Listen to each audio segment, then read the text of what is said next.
Let me ask you something. What I told you, the thoughts running your life right now, aren't you? What if those patterns of fear, self-doubt, hesitation, they're not your identity, they're just your conditioning. You weren't born with those limits.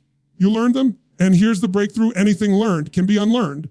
You have the power to rewire your mind, to literally change your brain, to break free from the old patterns that have been running you for years. This isn't theory, this is science. And today you're gonna learn exactly how to take that power back. Your brain is not fixed. I need you to understand this, not just intellectually, but in your bones. Your brain is not who you were 10 years ago, 5 years ago, or even yesterday. It's a dynamic, evolving system that is constantly changing. It is literally rewiring itself every single day based on what you think, what you feel, what you focus on, and what you do repeatedly. That process is called neuroplasticity, and it's not a theory, it's a biological fact. Once told that the brain was done growing after childhood, that by the time you hit your 20s, your patterns were cemented, and you were stuck with what you've got. But neuroscience has obliterated that idea. Your brain has the incredible capacity to adapt, evolve, and rewire itself across your entire life. New neural pathways are forming even while you read this. The question is, are they being formed consciously or unconsciously? Are they working for you or against you? You need to recognize that every thought you think is a message. It's an electrical signal that travels across synapses. When you think that thought once, it's like walking across a field and bending a blade of grass. When you think it again and again, it becomes a trail. Think it hundreds of times, it becomes a trench, a superhighway. That's what happens with your beliefs, with your habits, with your emotional patterns. If you've told yourself for years, I'm not enough, I always fail, people can't be trusted. Those aren't just opinions, they're neurological grooves in your brain. And the longer you run them, the deeper they get. But here's the power. You can rewire that circuitry.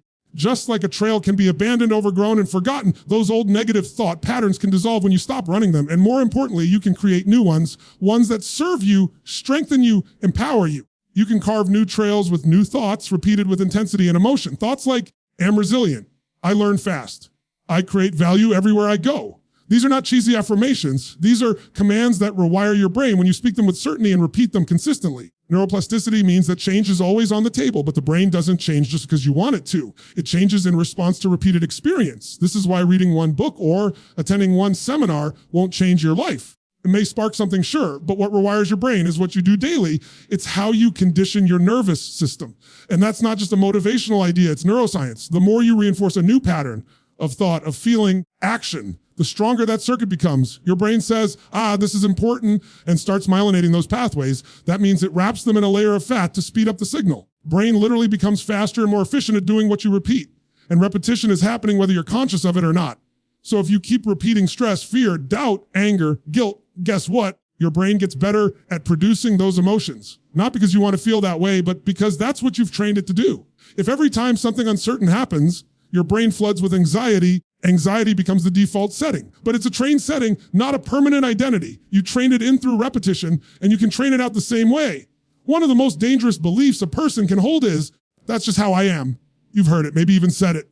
I'm just an anxious person. I've always been shy. I can't change. That's not identity. That's outdated wiring. And it's time to override it. Let's take an example, a person who always focuses on what's going wrong. They walk into a room and spot the one thing out of place. They hear a compliment, but obsess over the one piece of criticism. That didn't happen randomly. That happened because their brain got trained to scan for threats, to protect them from pain. And it might have been useful at some point. But now it's hurting them. They feel anxious, stressed, overwhelmed, even when nothing is wrong, because their brain doesn't see reality. It sees a biased pattern it has been trained to expect. Now imagine this person begins a new habit. Every morning, they take 5 minutes to write down 3 things they're grateful for. At first, it feels silly. They have to force it. But then something shifts. They start looking for good things during the day just so they'll have something to write down tomorrow. That small shift in focus begins to rewire the brain's filter. It stops scanning for only threats and starts scanning for joy, for growth, for contribution. That's rewiring, that's neuroplasticity in action. Or take someone who's been told their whole life they're not smart. Maybe they failed a few tests in school. Maybe a teacher or parent made a cruel comment. And now decades later, every time they try something new, their brain says, why bother? You're not good at this. That's not intelligent speaking. It's a well-rehearsed mental loop, and that loop can be broken, but not by hoping, by doing the work, by deliberately feeding the brain new evidence, new actions, new successes. Even small ones, every time they finish a book, solve a problem, learn a skill, and then acknowledge it with emotion. I did that. I grew. They reinforce a new circuit, one of competence, confidence, and possibility. That's what we're after. possibility circuits. The brain isn't changed by chance, it's changed by choice. You choose where to direct your thoughts. You choose which emotions you fuel. You choose which habits to repeat. And every choice, when repeated, changes the wiring. Don't wait for the world to make you feel different.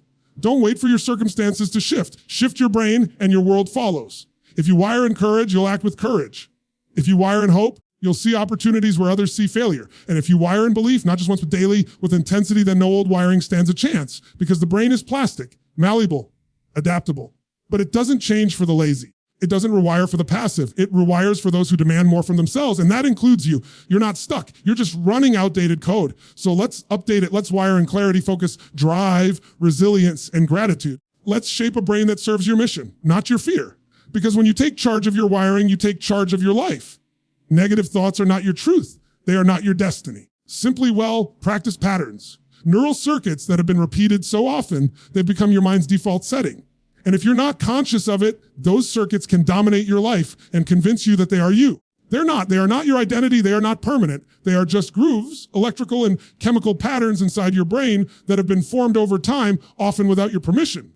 Some were shaped by your childhood, others by trauma, some by culture, fear, repetition, or emotional moments that left a mark. And the more you run them, the deeper they dig in. But here's the truth. Just because a thought fires easily doesn't mean it's true. It just means it's familiar. Your brain doesn't prioritize what's true. It prioritizes what's repeated. It prioritizes what you focus on and what you emotionally react to. That voice in your head that says, you're not enough. You'll never change. What's the point? That's not a prophecy. That's a program. A code that's been executed so many times your brain fires it without thinking, it becomes automatic. Automation is not destiny. It's conditioning. You've simply trained your brain to respond to stress, uncertainty, or challenge with that same loop. And anything trained can be untrained. Anything learned can be relearned. See, most people believe they are their thoughts. They say, I am anxious. I am lazy. Oh, I am a failure. That's identification. That's confusion. You are not those things. You may feel those things. You may have patterns that lean that way.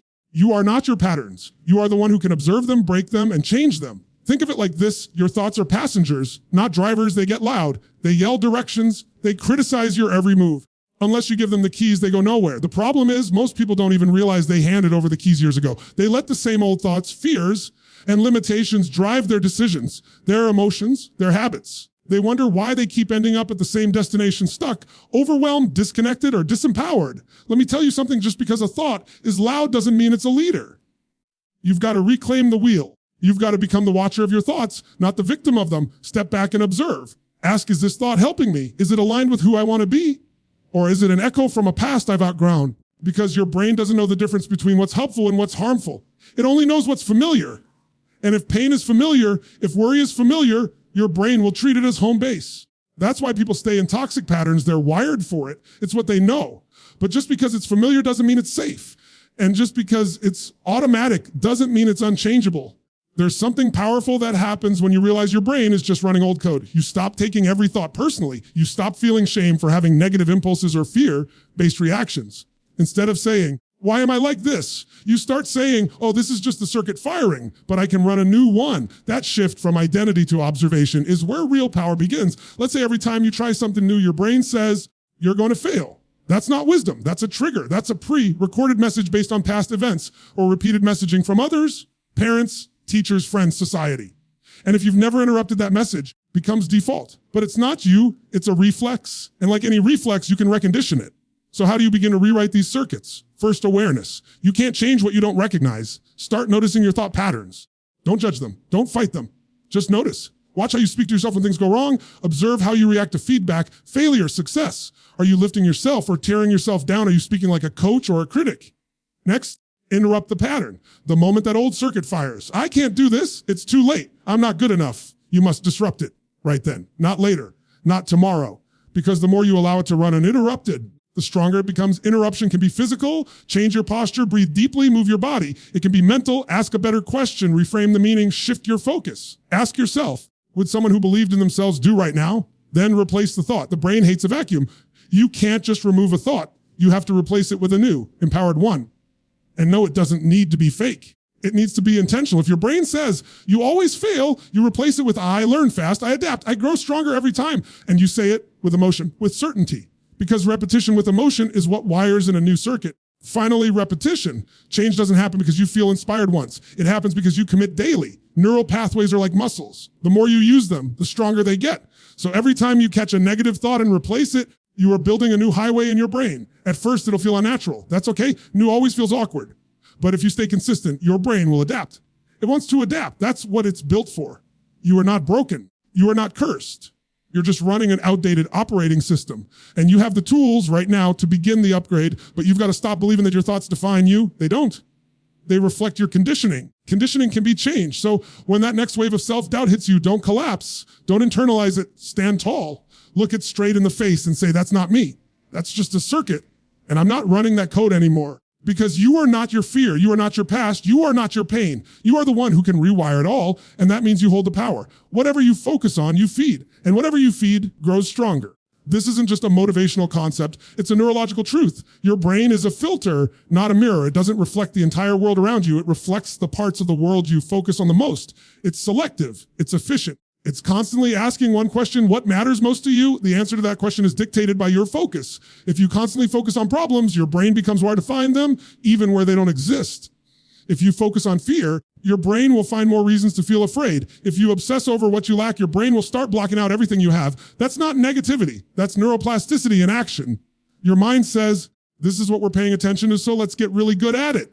And your brain obeys, it builds connections, strengthens those patterns, and makes that focus automatic. But here's the breakthrough. You get to decide what you wire in, not stuck with a mind that only sees limitation. You're not doomed to spiral in anxiety or fear. You can take control of your focus, and in doing so, reprogram the way your brain interprets your entire world. Because focus is a muscle. Like any muscle, it gets stronger with use, and it atrophies when neglected. The part of your brain responsible for this selective filtering is called the reticular activating system, or RAS.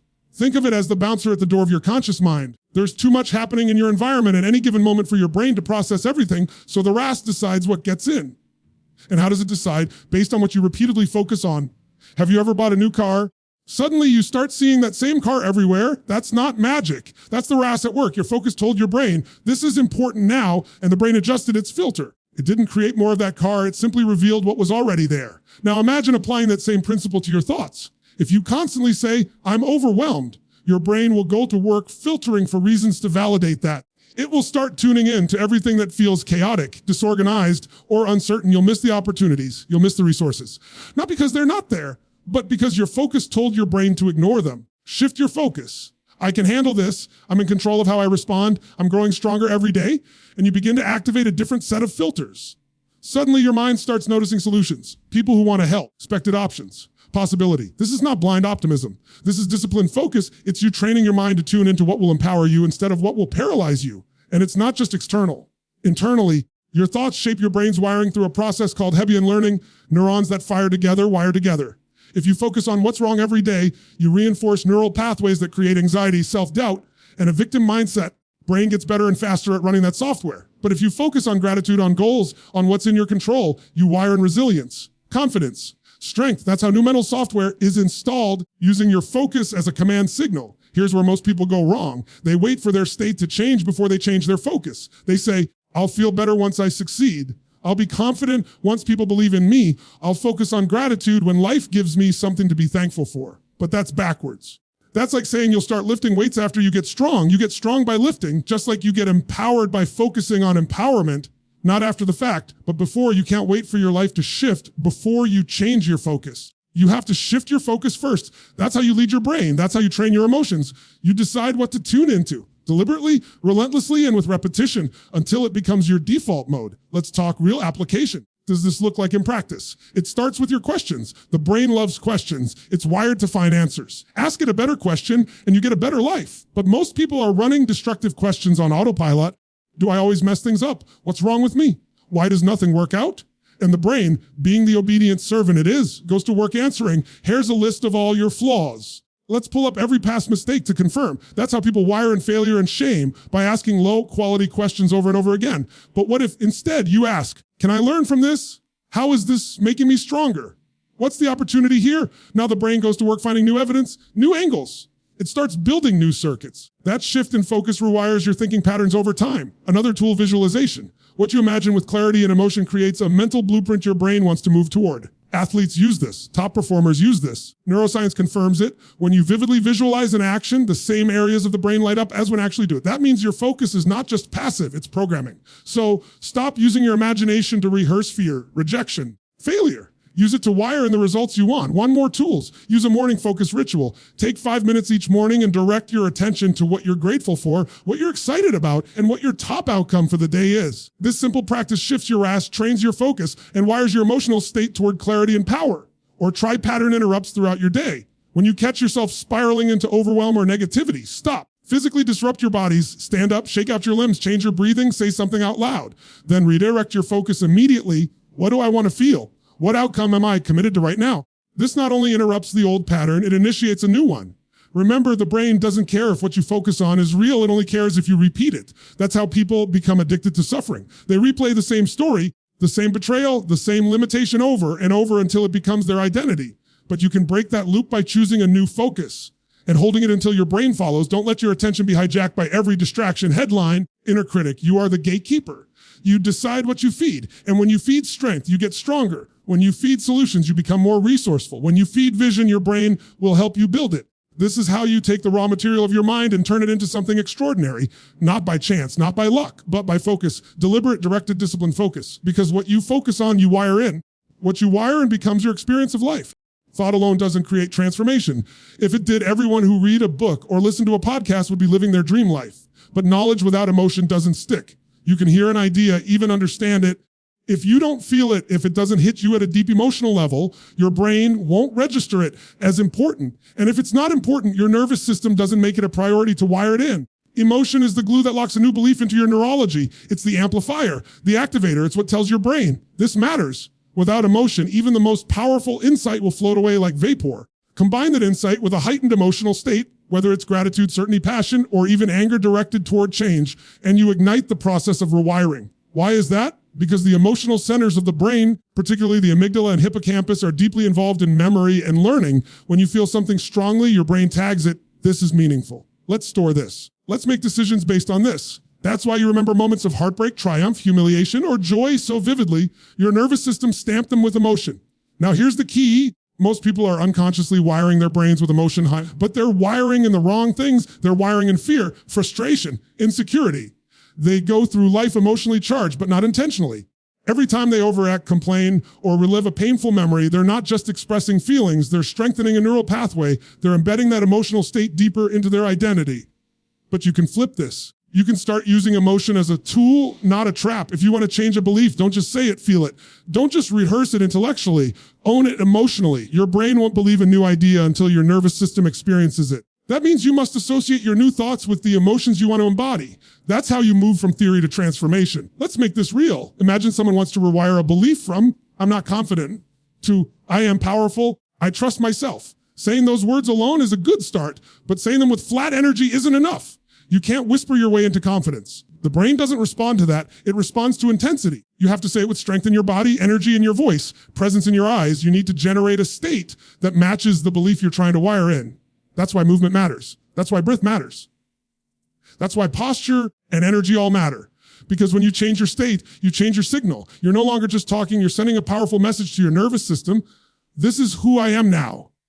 Emotions are not just reactions, decisions. You can generate them. You can shift into them. You don't need external conditions to change first. You need to prime your internal environment. The most powerful people in the world are not ruled by how they feel. They direct how they feel. They create their own emotional momentum. Every empowering emotion you generate becomes a catalyst for rewiring. When you feel gratitude, brain becomes more receptive. When you feel joy, your memory improves. When you feel unstoppable, your body floods with dopamine, adrenaline, reinforcing confidence and drive. Your physiology is your ally. You can use it to anchor new beliefs so deeply that they begin to feel automatic. Now, this doesn't mean you suppress negative emotions. It means you don't live in them. You feel them. You acknowledge them. But you don't build a house there. You redirect. You reframe. You say, this emotion has a message, but it doesn't define me. I choose the next state. That's emotional leadership, and that's what rewires you. Let's go deeper. Most of your deepest emotional patterns were wired, and not through logic, but through moments. Experiences where something emotional happened, and your brain made a decision. Maybe you were laughed at, and your brain said, speaking up is dangerous. Maybe someone you trusted let you down, and your brain decided people can't be trusted. These weren't conclusions drawn by careful analysis. They were formed in emotional heat. And because of that, they stuck. If you want to replace those old decisions, you have to create new emotional experiences. That's how you override the old wiring. You don't argue with it, you out-experience it. You create new references that are stronger, louder, emotionally charged than the old ones. The brain learns through contrast. It needs a bigger experience to cancel out the smaller one. That's why breakthroughs happen in moments. Not because someone figured something out intellectually, because they felt something so deeply it shattered their old story. They felt a new possibility, a new truth. And in that moment, the rewiring began. But you don't have to wait for some dramatic event. You can create those moments daily. You can amplify your emotions when rehearsing a new identity. You can visualize success and feel the outcome in your body. You can speak your new belief with such intensity, it vibrates through your physiology. Do this enough and your brain starts saying, this is real. This is who we are now. And here's the part most people overlook. If you want lasting change, you must make this emotional engagement a practice, not once a week, daily, because repetition without emotion becomes routine. Repetition with emotion becomes reality. This is how you go from wishing to wiring, from hoping to embodying, from intellectually knowing something to being it. You stop trying to change through willpower alone. You start using the full power of your nervous system to shift your identity. So the next time you're working on a new belief, don't ask yourself, do I believe this yet? Ask, have I felt this deeply enough, consistently enough to make it real? Don't wait for the feeling to come, create it. And don't just say the new belief, live it, feel it, embody it, anchored in your body with movement, voice certainty over and over, because in the end, brain will not change just because you want it to. It will change when you command it to, with emotion. That is the switch. That is the language your brain understands. That is how you begin to wire in the identity you were born to live. The moment a negative thought appears, you must interrupt it, not later, not when it feels comfortable, not after it's already spiraled into a mood or behavior. You interrupt it immediately. Because the longer you let it run, the more power it gains. Your brain doesn't care whether a thought is helpful or destructive. It only cares about repetition and intensity. And when you allow a negative thought to linger, even for a few seconds, you're giving it energy. You're strengthening a circuit you're trying to break. This is not about denial. This is not about pretending everything's fine. It's about refusing to rehearse patterns that no longer serve you. Negative thought is like a match. It's small at first. But if you don't blow it out right away, it catches fire. Then it spreads. It consumes your mood, your decisions, your physiology, your entire direction. And before you know it, that one thought has shaped your day or your week or your life. The most powerful people in the world aren't free of negative thoughts. They just don't entertain them. They don't argue with them. They don't sit around hoping the thought will go away. They take action. They interrupt the pattern, they rewire the response because they understand something most people don't. Your first response is everything. You can't always control the first thought, but you can control what happens next. Let's say you get a flash of self-doubt. That old familiar voice says, you're not good enough. If you let the thought run unchecked, your brain will start pulling in old evidence. It'll remind you of every time you failed, every time you felt small, every rejection, every flaw. It becomes a domino effect. And if you don't stop it, you begin living in it. That's how identity gets built, by repeated internal dialogue reinforced emotionally and physically. What if you did something different? What if you caught it early, immediately, and changed the signal? That's the power of pattern interruption. It's the art of breaking the brain's autopilot. The moment you feel yourself slipping into that old loop, you interrupt it physically, mentally, emotionally. You shock the system. You do something to jolt your brain out of the old rhythm. That might mean clapping your hands, snapping your fingers, stop, or changing your breathing pattern. It might mean getting up and moving your body, jumping, stretching, pacing. Why? Because movement changes your state and state controls behavior. When you move differently, brain starts firing differently. Even a small shift in physiology can interrupt a deeply rooted thought loop. That's how powerful the brain-body connection is. It's not about pretending the thought doesn't exist. It's about refusing to let it dominate your system. The interruption is not the end. It's the doorway. Once the pattern is broken, you insert a new command. You rewire the pathway. You don't just stop the thought, you replace it. And you do it with intensity. Let's say the old thought is, I always screw things up. You catch it, interrupt it, and then fire back. I learn fast. I adapt. I execute. Not in a whisper, in a commanding tone, with movement, with certainty. You say it like your life depends on it, because in many ways it does. You're not trying to convince your brain. You're conditioning, and you do it again and again and again. Why? Because the old wiring was built through repetition. You don't break years of mental programming in a single moment. You chip away at it daily with intensity and commitment. You override it. The more you interrupt and replace the thought, the weaker the old pattern becomes. Eventually, your brain stops offering it. It becomes unfamiliar, unused, replaced. But here's the key. You must catch it early. The longer a negative thought runs, the more emotional weight it gathers. It becomes harder to stop. That's why awareness is critical. You've got to train yourself to spot the thought before it becomes a feeling, before it becomes a state, before it becomes your story. This means you've got to stay conscious. You've got to stay awake to your mind. Most people live in reaction. They let their thoughts happen to them. They believe that just because a thought shows up, it must be real. But you're smarter than that. You're not your thoughts. You're the thinker. You're the operator of the machine. And when a virus shows up, you don't analyze it. You delete it. Sometimes the pattern you need to interrupt isn't even a thought. It's a tone, a posture, a sigh, slouch, a look in the mirror. Your physiology speaks before your thoughts do. So train yourself to notice. If you catch your shoulders rounding, your breath getting shallow, your voice going low, you stop, reset, change it. Lift your chest. Take a deep breath. Speak louder. Look up. Smile, even if it feels forced, because the brain listens to the body. When your body says, I'm winning, your brain adjusts the signal. You might, what if I don't feel like doing this? That's irrelevant. Feelings follow focus and action, not the other way around. If you wait to feel motivated, you'll stay stuck. You decide to act first. You command the pattern. That's leadership. That's how you become the architect of your internal world instead of the prisoner of it. Let's be honest, interrupting a thought doesn't always feel natural, especially when the old patterns have been with you for years.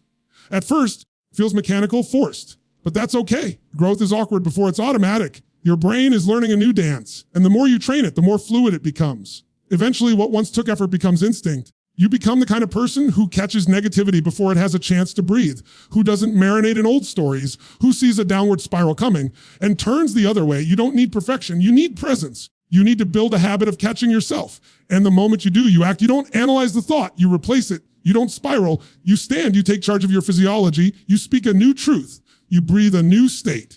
You do it fast because speed matters. When you interrupt the pattern quickly, you tell your brain, we don't run that anymore. You start rewiring not just your thoughts, but your identity. And that's the goal. You're not just breaking old patterns. You're building a new version of yourself, one thought, one state, one interruption at a time. Change doesn't happen because you had a good idea once. It doesn't happen because you got inspired by a speech or wrote in your journal for 3 days. Change, the kind that rewires your brain, transforms your identity, and redefines what's possible. Happens through consistent repetition. Not occasional effort, not bursts of motivation, but daily deliberate reinforcement of who you are becoming. The brain is a pattern recognition machine. It doesn't evolve based on what you do once. It evolves based on what you do consistently. Your habits are not just behaviors. They are signals. Every thought you repeat, every belief you reinforce, every emotional state you practice. Those are instructions you're giving to your nervous system. And the more often you give the same instructions, the faster your brain adapts and the deeper it wires in. That's how habits become automatic. That's how identity is formed. You don't wake up one day confident, disciplined, or joyful. You train your brain into those traits. You condition those qualities into your system like you would train a muscle. 1 rep at a time, 1 day at a time, no shortcuts, no exceptions. If you think a new thought once, I am focused, I am powerful, I can figure this out, that's not enough to change anything. Your brain registers it as novelty, interesting but not significant. When you think the thought every morning, every evening, and in the heat of every challenge, when you repeat it with emotion, with certainty, with motion in your body and fire in your voice, then it begins to matter. Then your brain says, this is real. This is who we are now. That's when transformation starts to stick. But most people don't repeat. They dabble. They try. They test the waters. When the old patterns come back, and they always do it first, they assume something is wrong with them. Why am I still thinking this way? I thought I changed. No, you started to change. But the old circuit is still alive. It's stronger for now because you've been rehearsing it for years. Of course, it fires easily. Of course, it still shows up. But that doesn't mean you're failing. It means you need more reps. Repetition is how you build mental dominance. It's how you take a new thought, a new belief, a new identity, and turn it into your default setting, your baseline, your reflex. Think about this. How did the limiting beliefs you carry today get wired into your system? Someone probably didn't sit you down and say them once. They were repeated directly or indirectly through words, through experiences, through the way you were treated over and over again. Your brain didn't choose those beliefs. It absorbed them through repetition. Which means if you want to overwrite them, you must out-rep them. You've got to bring more frequency, more energy, and more emotional intensity to the new belief than what was given to the old one. You want to rewire, I'm not enough, into I am more than enough. Say it 10,000 times, not as a chore, but as a ritual, with power, with breath, with motion, while you're walking, while you're driving, while you're training. Not because it's magic, but because repetition creates new neural pathways. And the stronger those pathways get, the faster your brain will use them. Eventually, you won't have to try to believe it. It'll just feel true because now it's what your brain expects. Neuroscience calls this long-term potentiation. It's the process through which repeated signals between neurons create stronger, faster, more efficient pathways. It's like building a highway in your mind. At first, it's rough terrain. You're cutting through overgrowth. But with every repetition, the path gets clearer, wider, smoother, until one day it becomes the fastest route and your brain takes it automatically. That's how people who used to be shy become magnetic speakers. That's how people who struggled with focus become execution machines. That's how people who lived in fear step into courage daily. Not because they were born that way, because they trained it repeatedly, even when it didn't feel natural, even when they didn't believe it yet. They kept showing up. They kept wiring the future version of themselves until it stopped being future and became now. Repetition without intention doesn't help you. If you keep repeating negative thoughts, hopeless stories, victim mindsets, you're wiring in more of what you don't want. The brain doesn't judge. It just records, strengthens whatever you rehearse. That's why complaining, worrying, and ruminating are so dangerous. Not because they're immoral, but because they're habits. And like all habits, they harden into identity. So if you want to change your identity, you need to interrupt the old repetition and install new repetition. This is why daily rituals are non-negotiable. Morning and evening. These are your prime windows when the brain is most suggestible, most plastic. Start your day rehearsing who you want to be, prime your nervous system, speak it, feel it, move into it, and at night reinforce it, reflect. Celebrate, visualize the version of you that's already winning. Don't underestimate the power of small, repeated shifts, 1 rep of courage, 1 rep of focus, 1 rep of self-worth. Do it today. Do it tomorrow. Stack the reps, stack the days, and before long, your old identity won't even fit anymore. You'll look back and wonder how that version of you ever made decisions, ever spoke, ever lived that way. Because now your nervous system will have evolved. Your thoughts, your emotions, your default responses, they'll all belong to someone who decided to do the reps. Repetition creates certainty, and certainty creates confidence. Confidence is not luck. It's not personality. It's a product. It's manufactured through countless small moments where you prove to yourself, this is who I am, not once, not when it's convenient, but daily. Relentlessly, until it's undeniable. This is why people who seem unshakable aren't always the smartest or most talented. They're just the ones who out-repeated everyone else. They conditioned their identity until there was no room left for doubt. They rehearsed their future until it became their reality. So ask yourself, what identity am I rehearsing every day? What thoughts do I keep repeating? What beliefs am I feeding, whether I mean to or not? If you don't like the answers, good. That's the starting line. But don't stop at awareness. Go to war with the old repetition. Replace it with purpose, with power, with conscious daily action, because your brain isn't hardwired. It's live wired. It's always listening, always learning, always adapting. The only question is, what are you teaching it to believe? And how many reps are you willing to give?